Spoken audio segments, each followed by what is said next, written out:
सुट्टी आहे, या ठिकाणी शिस्तीचं सुद्धा पालन करायचं आहे. स्वराज्याचे तोरण बांधलं, 18 पगड जाती 12 बरोबरदाराला सोबत घेऊन स्वराज्य निर्माण केलं.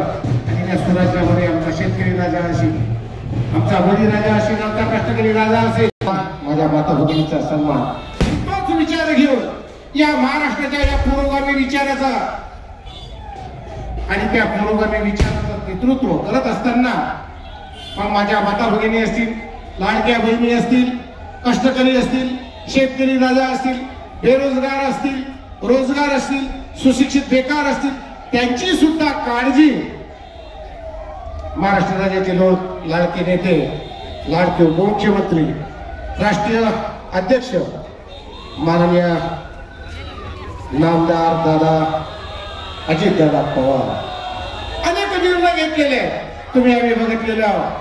गेल्या अनेक वर्षापासून दादाने अनेक निर्णय या ठिकाणी घेतलेले आहेत. आणि ते मग असतील लाडक्या बहिणीचे असतील, तरुण भावांचे असतील, कष्टकऱ्यांचे असतील, माझ्या लाडक्या बहिणीचे असतील, माता भगिनीचा सन्मान असेल, तो आदरणीय दादांनी या ठिकाणी केलेला आहे.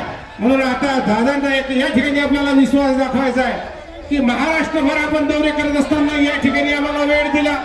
वेळ देत असताना खऱ्या अर्थानं आपल्यावर किती प्रेम आहे, रणदिलीप कुमार ईसानंदावर किती प्रेम आहे, पक्षाचं कार्य करत असताना दादांनी या ठिकाणी वेळात वेळ दिला, त्याबद्दल दादांचं दादा या ठिकाणी 35 रणदिलीप कुमार निशाणीवर एकदम कार्य तत्पर असणारे, जनसेवेचा कंकण मांडणारे, ज्याच्यामध्ये जिद्द आहे, ज्याच्यामध्ये चिकटी आहे, ज्याच्यामध्ये आत्मीयता आहे, ज्या कार्यकर्त्यांमध्ये खऱ्या अर्थानं जनतेची सेवा करण्याचा संकल्प आहे, असे कार्यकर्ते या ठिकाणी उमेदवार म्हणून जाहीर या ठिकाणी झालेले आहेत. आणि 35च्या 35 दादा या ठिकाणी आपण आला, ती ताकद आम्हाला निर्माण झाली, एक ऊर्जा आम्हाला या ठिकाणी निर्माण झाली.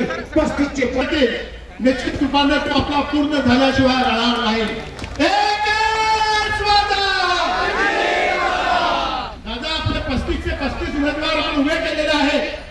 फक्त ऍफिडेव्हिट मध्ये काही नोटरीची चूक असल्यामुळे आपले 3 अर्ज अस्वीकृत झालेले आहेत. परंतु हा हायकोर्टाच्या माध्यमातून तेही अर्ज आज निश्चित रूपाने कायम होतील. म्हणून 35चे 35 उमेदवार व नगराध्यक्ष पदाचे शर्माताई एक बहुभाषिक एक चांगला चेहरा आपण या ठिकाणी दिलेला आहे. मला पूर्ण आत्मविश्वास आहे. एकीकडे धनशक्ती आहे, एकीकडे आमच्याकडे जनशक्ती आहे. त्या माध्यमातून या ठिकाणी राष्ट्रवादी काँग्रेस पक्षाचा झेंडा, शाहू फुले आंबेडकर, अब्दुल मौलाना कलाम आझाद, सेक्युलर विचारसरणीचा झेंडा फडकल्याशिवाय राहणार नाही. आता मी अजितदादांना या ठिकाणी बोलवतो, या ठिकाणी जोरदार नारे लावून अजितदादांना या ठिकाणी आपण वातावरण करूया. अजितदादा आगे बढ़ो, अजितदादा आगे बढ़ो.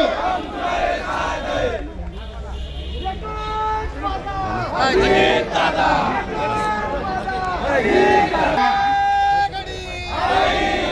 रणदिलीप कुमार